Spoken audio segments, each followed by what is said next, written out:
Hi friends, welcome back to my channel. ഇന്ന് നമുക്കൊരു side ഡിഷാണ് കേട്ടോ. സൈഡ് ഡിഷ് എന്ന് പറയാൻ പറ്റില്ല, മെയിൻ ഡിഷായിട്ട് തന്നെ എടുക്കാം കേട്ടോ. നല്ല ടേസ്റ്റാണ്. കറിയൊന്നും ആവശ്യമില്ല. നമുക്ക് ഇത് ഒന്നുണ്ടെങ്കിൽ തന്നെ ചപ്പാത്തിക്കാണെങ്കിലും ശരി, റൈസിൻ്റെ ഇവിടെയാണെങ്കിലും ശരി, എല്ലാറ്റിനും നമുക്ക് ഈ ഒരു മസാല ഉണ്ടെങ്കിൽ എത്ര വേണമെങ്കിലും വയറ് നിറച്ച് നമുക്ക് കഴിക്കാം കേട്ടോ. അപ്പം ഞാൻ അതിനായിട്ട് 2 കപ്പ് സോയ ഓൾറെഡി ചുടുവെള്ളത്തിൽ ഇട്ട് വെച്ചതാണ്. സോയ നല്ല കഴുകിയിട്ട് വെള്ളമൊക്കെ മാറ്റിയിട്ടാണ് ഇപ്പം നമ്മൾ ഇതിലേക്ക് ഇട്ട് കൊടുക്കുന്നത്. അതിനായിട്ട് 3 ടീസ്പൂൺ എണ്ണ ഒഴിച്ച് കൊടുത്തിട്ടുണ്ട്. അതിനുശേഷം നമ്മുടെ സോയ എല്ലാം ഇട്ടിട്ട് നമ്മൾ സിമ്മിൽ വെച്ച് നന്നായിട്ടൊന്ന് ചൂടാക്കി എടുക്കണം.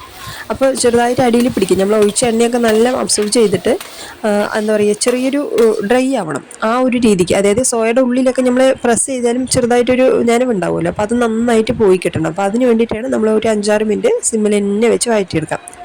അപ്പോൾ ഏകദേശം ഒരു 5-6 മിനിറ്റ് കഴിഞ്ഞ് നന്നായിട്ട് വഴറ്റിയെടുക്കട്ടെ. വഴറ്റി വന്നതിന് ശേഷം നിങ്ങൾക്ക് കാണിച്ചു തരാം. അപ്പോൾ ഇതുപോലെ നമുക്ക് ഉപ്പൊന്നും ഇടേണ്ട ആവശ്യമില്ല കേട്ടോ. നമുക്ക് ഇതുപോലെ തന്നെ സിമ്മിൽ വെച്ച് നന്നായിട്ടൊന്ന് വഴറ്റിയെടുത്താൽ മാത്രം മതി. അപ്പം തന്നെ മുകളിൽ ഭാഗം ചെറുതായിട്ടൊരു വ്യത്യാസം നമുക്ക് മനസ്സിലാവും. അപ്പോൾ ഇത് കണ്ടല്ലോ, ഈ ഒരു രീതിക്കാണ്. ഇപ്പോൾ ഇത് കണ്ടില്ലേ, ചെറുതായിട്ട് അടിയിൽ പിടിക്കാൻ തുടങ്ങിയിട്ടുണ്ട്. കാരണം നമ്മുടെ ഉള്ളിലെ വെള്ളമൊക്കെ പോയ കാരണമാണ് നമുക്ക് അടിയിൽ ചെറുതായിട്ട് പിടിച്ചത്. അപ്പോൾ നമുക്ക് ഇനി ഇത് മാറ്റി വെച്ചേക്കാം. അതേ പാത്രത്തിൽ തന്നെയാണ് വീണ്ടും ഒരു 4 ടീസ്പൂൺ എണ്ണ ഒഴിച്ച് കൊടുത്തിട്ടുണ്ട്. എണ്ണ ചൂടാ വന്നതിന് ശേഷം ഒരു 2-3 കഷ്ണം പട്ട ഇട്ട് കൊടുത്തിട്ടുണ്ട്. കൂടെ തന്നെ ഒരു 3 ഗ്രാമ്പ് ഇട്ട് കൊടുത്തിട്ടുണ്ട്. അത് നല്ല ചൂടാ വന്നതിന് ശേഷം പിന്നെ നമ്മൾ ഇതിലേക്ക് ഉള്ളിയാണ് 2 മീഡിയം സൈസിലേക്ക് ഉള്ളി നല്ല വഴറ്റിയെടുക്കുക. അപ്പോൾ നന്നായിട്ടൊന്ന് വഴണ്ടി വരട്ടെ. അതിനുശേഷം പിന്നെ നമ്മൾ ഇതിലേക്ക് ഇഞ്ചി വെളുത്തുള്ളി ചതച്ചിട്ടാണ് കേട്ടോ ഇട്ട് കൊടുക്കുന്നത്. ചതച്ചിട്ട് ഇട്ട് കൊടുക്കുന്നതും പേസ്റ്റായിട്ട് ഇട്ട് കൊടുക്കുന്നതും നമ്മൾ ചെറുതായിട്ട് അരിഞ്ഞിട്ട് ഇട്ട് കൊടുക്കുന്നതും 3നും വ്യത്യസ്ത ടേസ്റ്റുകളാണ് നമുക്ക് കിട്ടുന്നത്. അതുകാരണം നമ്മൾ ചതച്ചിട്ടാണ് ഇപ്പം ഇട്ട് കൊടുക്കുന്നത്. അപ്പോൾ ഇതുപോലെ നമ്മുടെ ഉള്ളി വഴറ്റിയതിന് ശേഷം 1 ടേബിൾ സ്പൂൺ ഇഞ്ചി വെളുത്തുള്ളി നന്നായിട്ട് ചതച്ചിട്ട് എന്നുള്ളതിലേക്ക് ഇട്ട് കൊടുത്തിട്ടുണ്ട്. ഇതും കൂടി വീണ്ടും നന്നായിട്ട് വഴറ്റിയെടുക്കാം. വീണ്ടും നന്നായിട്ട് നമ്മുടെ ഇഞ്ചി വെളുത്തുള്ളിയൊക്കെ നന്നായിട്ട് വഴണ്ടി വന്നതിന് ശേഷമാണ് നമ്മൾ ഇനി ഇതിലേക്ക് തക്കാളി ഇട്ട് കൊടുക്കുന്നത്. ഒരു നല്ല പഴുത്ത തക്കാളി, അതായത് ഒരു ചെറുതായിട്ടുള്ളത് 3 എണ്ണമാണ് ഞാൻ എടുത്തിട്ടുണ്ടായിരുന്നത്. അപ്പോൾ നമ്മൾ തക്കാളി ചെറിയ സൈസിലേക്ക് 3 എണ്ണം അതും കൂടി നമുക്ക് ഇതുപോലെ വഴറ്റിയിട്ട് അതിന് ശേഷം നമുക്ക് ഇട്ട് കൊടുക്കാം. ഇഞ്ചി വെളുത്തുള്ളിയൊക്കെ നന്നായിട്ട് വഴണ്ടി വന്നിട്ടുണ്ട്. നമുക്ക് ഇനി തക്കാളി ഇട്ട് കൊടുക്കാം. അങ്ങനെ ചെറിയ കുഞ്ഞ് സൈസിലേക്കുള്ളതാണ് കൊണ്ടാണ് ഞാൻ 3 എണ്ണം ഇട്ടത് കേട്ടോ. അപ്പോൾ നിങ്ങൾ മീഡിയം സൈസിലേക്കുള്ളതാണെങ്കിൽ 2 എണ്ണം ഇട്ടാൽ മതി. കൂടെ തന്നെ 2 പച്ചമുളക് അതും കൂടി നടുവേ കയറിയിട്ട് അതും കൂടി ഇട്ട് കൊടുത്തിട്ടുണ്ട്. ഇതും കൂടി വീണ്ടും നന്നായിട്ട് വഴറ്റിയെടുക്കാം. തക്കാളി നന്നായിട്ട് ഉടഞ്ഞു വരണമെന്നൊന്നുമില്ല, നമുക്ക് ഒരുവിധം വഴറ്റിയെടുത്താൽ മാത്രം മതി. അതിനുശേഷം പിന്നെ നമുക്ക് ഇതിലേക്ക് സോയ ഇട്ട് കൊടുക്കാം. അങ്ങനെ ഏകദേശമൊക്കെ നമ്മുടെ തക്കാളി ഒന്ന് ചെറുതായിട്ടൊന്ന് വഴണ്ടി വന്നിട്ടുണ്ട്. നമുക്കിപ്പോൾ തന്നെ ഇതിൻ്റെ കൂടെ നമ്മൾ സോയ ഇട്ട് കൊടുക്കാം. അപ്പം നമ്മുടെ വഴറ്റി വെച്ചിട്ടുണ്ടെങ്കിൽ സോയ എല്ലാം ഇതിലേക്ക് ഇട്ട് കൊടുക്കുകയാണ്. സോയൊക്കെ ഇട്ട് കൊടുത്തതിന് ശേഷം നന്നായിട്ട് മിക്സ് ചെയ്ത് കൊടുക്കാം. നന്നായിട്ട് മിക്സ് ചെയ്ത് കഴിഞ്ഞ ശേഷം പിന്നെ നമ്മൾ ഇതിലേക്ക് മസാലപ്പൊടികളെല്ലാം ചേർത്ത് കൊടുക്കാം. അങ്ങനെ നമ്മുടെ സോയ എല്ലാം ഇപ്പോൾ നമ്മൾ ഇട്ട് കൊടുത്ത് നല്ല മിക്സ് ചെയ്ത് കൊടുക്കാം കേട്ടോ. നമ്മുടെ തക്കാളിയും ഉള്ളിയൊക്കെ നന്നായിട്ട് സോയയിൽ കിടന്ന് നല്ല മിക്സ് ആയതിന് ശേഷമാണ് നമ്മൾ മസാലപ്പൊടികളെല്ലാം ഇട്ട് കൊടുക്കേണ്ടത്. അപ്പോൾ ആദ്യം ഇതുപോലെ നല്ല ഒന്ന് ചൂടാക്കി എടുക്കാം. ഇനി നമ്മൾ ഏകദേശം മിക്സ് ആയിട്ടുണ്ടല്ലോ, നമുക്ക് ഇനി ഓരോ മസാലപ്പൊടികളായിട്ട് ചേർത്ത് കൊടുക്കട്ടെ. അപ്പോൾ ആദ്യം വന്നിട്ട് മഞ്ഞൾപ്പൊടിയാണ്. അതൊരു 1/2 ടീസ്പൂൺ മഞ്ഞൾപ്പൊടി ചേർത്ത് കൊടുക്കുന്നുണ്ട്.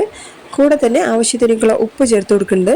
കൂടെ 2 ടീസ്പൂൺ 2 ടീസ്പൂൺ അല്ല, ഒരു 1.5 ടീസ്പൂൺ മല്ലിപ്പൊടി എന്നാണ് ചേർത്തിട്ടുള്ളൂ. അതായത് നമ്മൾ ഗ്രേവി പോലെ വെക്കുന്നില്ലല്ലോ, ഡ്രൈ ആയിട്ടാണല്ലോ വെക്കുന്നത്. അതായത് ഒരു 1.5 ടീസ്പൂൺ മതിയാവും. കൂടെ തന്നെ 2 ടീസ്പൂൺ കശ്മീരി മുളക് പൊടിയാണ് കേട്ടോ ചേർത്തത്. ഇതെല്ലാം കൂടെ ചേർത്തിട്ട് നന്നായിട്ട് മിക്സ് ചെയ്ത് കൊടുക്കാം. ഇപ്പം നമ്മൾ വെള്ളം ചേർക്കേണ്ട, ആദ്യം നമ്മുടെ സോയ നന്നായിട്ട് ഈ മസാലകളെല്ലാം മിക്സായി വരട്ടെ. മിക്സായി വന്നതിന് ശേഷം നമ്മൾ വെള്ളം ഒഴിച്ച് കൊടുത്താൽ മതി കേട്ടോ. ആദ്യം സിമ്മിൽ വെച്ചിട്ട് ഇതുപോലെ നല്ല ചൂടാക്കിയെടുക്കാം. അപ്പോൾ പച്ചവെള്ളമൊക്കെ ഒന്ന് നന്നായിട്ട് പോയി കിട്ടുമല്ലോ. അപ്പോൾ അതിന് ശേഷം നമ്മൾ വെള്ളം ഒഴിച്ച് കൊടുത്താൽ മതി കേട്ടോ.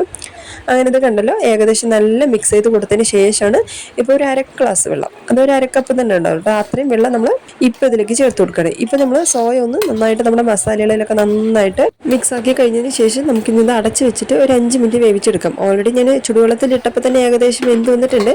ഒരു 5 മിനിറ്റിനുള്ള വേവും കൂടി ഉണ്ട്. അപ്പോൾ അതും കൂടെ ആവട്ടെ. ആ സമയം കൊണ്ട് നമുക്കൊരു ചെറിയ മസാല റെഡിയാക്കാനായിട്ട് 1/2 ടീസ്പൂൺ ചെറിയ ജീരകം നമ്മൾ ജാറിൽ ഇട്ട് കൊടുത്തിട്ടുണ്ട്. ഒരു 3 കഷ്ണം പട്ട, 3 ഗ്രാമ്പു, അതേപോലെ തന്നെയാണ് 3 ഏലക്ക ഇട്ട് കൊടുത്തിട്ടുണ്ട്. 1/2 കപ്പ് തേങ്ങ, ചെറുകി വെച്ചിരുന്ന തേങ്ങ അതും കൂടി 1/2 കപ്പ്. പിന്നെ ഒരു 1/4 ഗ്ലാസ് വെള്ളം എടുത്തിട്ടുണ്ടായിരുന്നു. അതിൽ പകുതി ഒഴിച്ചിട്ട് പകുതി മാറ്റിയും വെച്ചിട്ടുണ്ടായിരുന്നു. അപ്പോൾ അതായത് നമുക്ക് വെള്ളം ഒരുപാട് ഒഴിക്കാതെ നല്ല ഫൈൻ പേസ്റ്റും ആക്കാതെ ചെറിയൊരു തരി രീതിക്കായിട്ടാണ് നമ്മൾ ഈ ഒരു തേങ്ങ അരച്ചെടുക്കുന്നത്. ഇത് കണ്ടല്ലോ. അപ്പോൾ ഈ ഒരു രീതിക്ക് നമ്മൾ അരച്ചിട്ട് നമ്മൾ റെഡിയാക്കി വെച്ചിട്ട് നമ്മുടെ മസാല ഉണ്ടല്ലോ അതിലേക്ക് ഒഴിച്ചു കൊടുക്കാനായിട്ടാണ്. ആദ്യം ഇതിലെ വെള്ളമൊക്കെ നന്നായിട്ട് ഡ്രൈ ആയിട്ടുണ്ടെന്ന് നോക്കുക. ഡ്രൈ ആയതിന് ശേഷമാണ് നമ്മൾ തേങ്ങ ഒഴിച്ചു കൊടുക്കേണ്ടത് കേട്ടോ. സോയയിൽ വെള്ളം കംപ്ലീറ്റും ഡ്രൈ ആവണം കേട്ടോ. അതിന് ശേഷം മാത്രമേ നമ്മൾ തേങ്ങ ഒഴിച്ചു കൊടുക്കാൻ പാടുള്ളൂ. വെള്ളത്തോടുകൂടെ തന്നെ നമ്മൾ ചെയ്യുമ്പോൾ ഒരുകൂടി എന്താ പറയുക, ഒരു ഗ്രേവിയുടെ പരുവത്തിലാവും. അപ്പോൾ ആ ഒരു രീതിക്കല്ല നമുക്ക് വേണ്ടത്. ഇപ്പോൾ തിളയ്ക്കുന്ന സമയത്ത് തന്നെ നിങ്ങൾക്ക് മനസ്സിലാവും നല്ല, അതായത് നമ്മുടെ സോയയിലെ വെള്ളമൊക്കെ നന്നായിട്ട് വറ്റിയിട്ടുണ്ട്. അതിന് ശേഷമാണ് നമ്മുടെ തിക്കായിട്ടുള്ള നമ്മുടെ തേങ്ങയാണ് നമ്മളിതിലേക്ക് ചേർത്തത്. അത് തന്നെ നമ്മൾ പ്രത്യേകം ശ്രദ്ധിക്കണം, നമ്മൾ വെള്ളം ഉണ്ടാവാൻ പാടില്ല. അതുപോലെ നമ്മൾ ഒരുപാട് വെള്ളം ഒഴിച്ചിട്ട് നമ്മൾ ഈ ഒരു തേങ്ങയുടെ അരപ്പ് നമ്മളിതിലേക്ക് ചേർക്കാൻ പാടില്ല. നമ്മൾ ഒരു എന്താ പറയുക, റൈസിൻ്റെ കൂടെ ഒരു സൈഡ് ഡിഷ് ആയിട്ടോ അല്ലെങ്കിൽ ചപ്പാത്തിക്കുള്ള സൈഡ് ഡിഷ് അങ്ങനെ ആയിട്ടാണ് നമ്മൾ ചെയ്യുന്നത്. അപ്പോൾ നമ്മൾ ഗ്രേവി പോലെ വെക്കുന്നില്ലല്ലോ, അത് തന്നെ നമ്മൾ വെള്ളം അധികം പാടില്ല.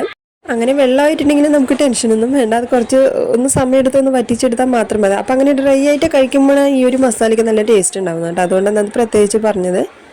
ഇപ്പോൾ അവസാനമായിട്ട് മല്ലിയിലയും 1 ടീസ്പൂൺ കസ്തൂരി മേത്തിയും കൂടി ഇട്ട് കൊടുത്തിട്ടുണ്ട്. ഇതും കൂടി ഫൈനലായിട്ട് ഇട്ട് കഴിഞ്ഞാൽ നല്ല മിക്സ് ചെയ്ത് കഴിഞ്ഞാൽ അടിപൊളിയായിട്ടുള്ള ഒരു വെറൈറ്റി മസാലയാണ് കേട്ടോ നമ്മൾ ട്രൈ ചെയ്തിരിക്കുന്നത്. സോയ മസാല നിങ്ങൾ പല രീതിക്കും വെച്ചിട്ടുണ്ടെങ്കിൽ ഇനി ഇതുപോലെ ഒരു പ്രാവശ്യം ട്രൈ ചെയ്ത് നോക്കട്ടോ. നമ്മൾ അധികം സോയ നമ്മൾ ചെയ്യുന്ന സമയത്ത് അതിൻ്റെ ഉള്ളിൽ മസാല ഇറങ്ങാത്ത പോലെ നമുക്ക് തോന്നും. നമ്മൾ കഴിക്കുന്ന സമയത്ത് ഉള്ളിലേക്ക് മസാല ഇറങ്ങാത്ത പോലെയൊക്കെ തോന്നും. പക്ഷേ നിങ്ങൾ ഇതുപോലെ ചെയ്യുകയാണെങ്കിൽ ഓരോ സോയയിലും നല്ല മസാല ഉണ്ടാകും. അതായത് നമ്മൾ ഒഴിച്ചിരിക്കുന്ന ആ തേങ്ങയുടെ ഒരു അരപ്പുണ്ടല്ലോ, അതാണ് നമുക്ക് ഇതിന് മെയിൻ ടേസ്റ്റ് തരുന്നത് കേട്ടോ. തേങ്ങയുടെ കൂടെ നമ്മൾ ആ പട്ട, ഗ്രാമ്പു, ഏലക്ക അതൊക്കെ ഇട്ടിട്ട് നമ്മൾ അരയ്ക്കുന്നുണ്ടല്ലോ, അതൊക്കെ നമ്മൾ ചേർത്തിട്ട് അരയ്ക്കുമ്പോൾ ആ ഒരു ടേസ്റ്റ് നമുക്ക് ഈ ഒരു സോയയിൽ കഴിക്കുമ്പോൾ അതിൻ്റെ ഒരു ടേസ്റ്റ് ശരിക്കും വേറെ ലെവൽ തന്നെ കേട്ടോ. ഉറപ്പായിട്ടും എല്ലാവരും ട്രൈ ചെയ്ത് നോക്കാം കേട്ടോ. നല്ല ടേസ്റ്റാണ് കഴിക്കുന്ന സമയത്ത്. അപ്പോൾ നല്ല സോഫ്റ്റ് ചപ്പാത്തിക്ക് ഇതുപോലെ വെറൈറ്റി ആയിട്ട് സോയ മസാല ഉണ്ടെങ്കിൽ എത്ര ചപ്പാത്തി വേണമെങ്കിലും കഴിക്കാം കേട്ടോ. നല്ല ടേസ്റ്റാണ് കഴിക്കുന്ന സമയത്ത്. അപ്പോൾ ഇനി സോയ മസാല വെക്കുകയാണെങ്കിൽ ഇനി ഇതുപോലെ ഒരു പ്രാവശ്യം ട്രൈ ചെയ്ത് നോക്കുക. അപ്പോൾ പിന്നെ നിങ്ങൾ ഇത് മാത്രമേ ട്രൈ ചെയ്യുള്ളൂ. അപ്പോൾ എല്ലാവരും ട്രൈ ചെയ്ത് നോക്കുക. കൂടെ നമ്മുടെ ചാനൽ സബ്സ്ക്രൈബ് ചെയ്യാതെ കാണുന്നവരാരെങ്കിലും ഉണ്ടെങ്കിൽ എല്ലാവരും ഒന്ന് സബ്സ്ക്രൈബ് ചെയ്യണം, ലൈക്ക് ചെയ്യണം, എല്ലാവർക്കും ഒന്ന് ഷെയർ ചെയ്ത് കൊടുത്ത് സപ്പോർട്ട് ചെയ്യാനൊന്നും മറക്കല്ലേ.